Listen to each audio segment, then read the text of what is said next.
Ayan, kain tayo guys. Lunch. Salad natin. Kita ninyo?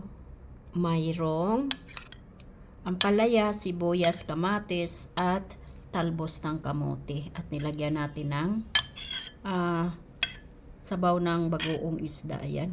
Nilagyan natin ng suka din para masarap.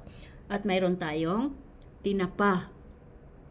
Ayan, tinapa at pritong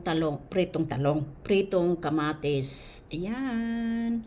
Oh, trip ko lang ito na ito yung ulamin ko nitong malamig na panahon. Malamig talaga, malamig na dito. Kala ninyo ba? At yung konting kanin natin. Ayan. Yan, konting kanin lang. Ulam natin, simpleng buhay, pero healthy, di ba? Simpleng pagkain. Ayan. At may kunting kanin. Ano yan? Basmati rice. Pakuluan mo yung tubig, ilalagay mo yung bigas, tapos lagyan ng kunting oil at kunting asin. Tapos saka mo itatapon yung sabaw, yung tubig, at ibalik mo yung bigas na half cook doon sa kaserola na pakuluan mo.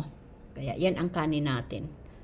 Yan, safety daw yan para sa mga diabetes. Yun ang sabi. Kaya sumunod lang din tayo, wala namang mawawala, di ba? Kaya let's eat, guys. Sa tanghalian natin, pritong kamatis, salad, sibuyas, kamatis, ampalaya, at talbos ng kamote. O, pinaghalo-halo ko na. O, di ba bongga?